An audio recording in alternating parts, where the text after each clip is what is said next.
Assalamualaikum dan salam sejahtera. Kembali lagi di channel Nur Mazalan. Okey, untuk hari ini saya berada di kebun durian musangking, duri hitam IOI ya. Okey, tajuk hari ini tajuk kontroversi ya. Iaitu jangan tanam durian musangking duri hitam atau pokok durian moden lah senang saya sebut Kerana pokok-pokok ini mudah diserang penyakit, okey. Perlu penjagaan rapi Jika lebih air juga bermasalah. Jika kurang air juga bermasalah. Okey, pokok ini amat sensitif Okey, sensitif mungkin kerana ia bernilai tinggi, jadi perlu penjagaan yang rapi Okey, kepada yang ingin menanamlah, okey.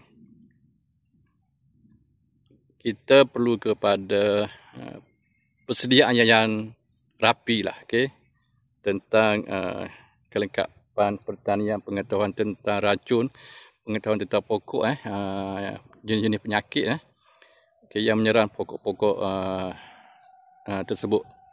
Okey, di sini saya banyak mengalami pokok mati diserang kanker lah, lebih kanker Sebelum ini sudah 3 pokok sebesar ini, okey, sebesar ini, dan dah berbunga berbunga. 3 pokok telah mati mati kerana kanker, okey, kanker. Okey, kanker Okey, yang mati 3 pokok lebih kurang sebesar ini, iaitu di belakang di hujung sana 3 pokok. Okey, 3 pokok diserang kanker. Okey, untuk pokok ini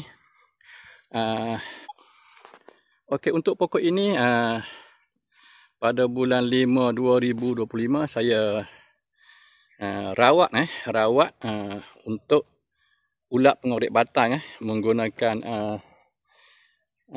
drone menggunakan 3 jenis racun.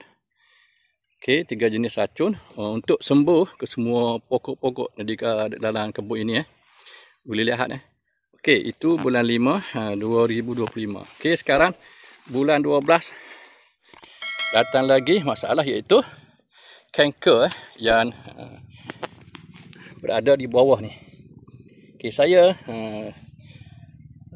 lambat perasan kerana berada di busut dikelilingi oleh busut busut yang saya tambak sekeliling pokok, jadi saya tidak nampak Jadi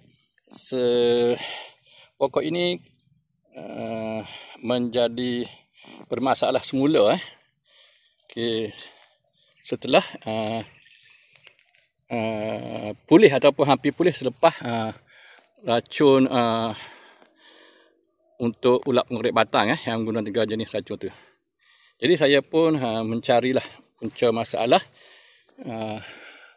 dengan dahan-dahan ataupun ranting menjadi kering. Jadi saya cari dapatlah kesimpulan dia ataupun puncanya diserang oleh kanker. Saya akan rawat menggunakan alat Okey. Saya akan tunjuk contoh lagi yang pokok dapat diselamatkan dari kanker, iaitu 3 pokok. Okey, boleh lihat lihatlah betapa tingginya, hampir 4 kaki Okey, ini hampir pulih lah penyakit kanker saya rawat tahun lepas tahun 2024. Okey, ataupun akhir 2023. Dengan 4 kaki tinggi dia. Okey, ini dah hampir pulih insya-Allah. Okey, ada 2 lagi pokok. Okey, kita kira pulih lah. Ini kira pulih lah, alhamdulillah. Okey, ada 1 lagi. Okey pokok jadi macam lambat membesar lah. Lihat Okey, inilah kesan kanker yang saya telah rawat akhir 2023 atau awal 2024.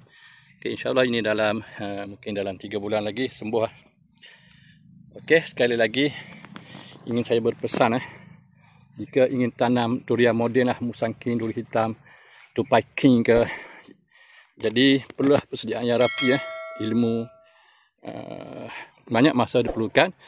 kos iaitu keuangan. Okey, itu saja info dari saya. Sekian, terima kasih.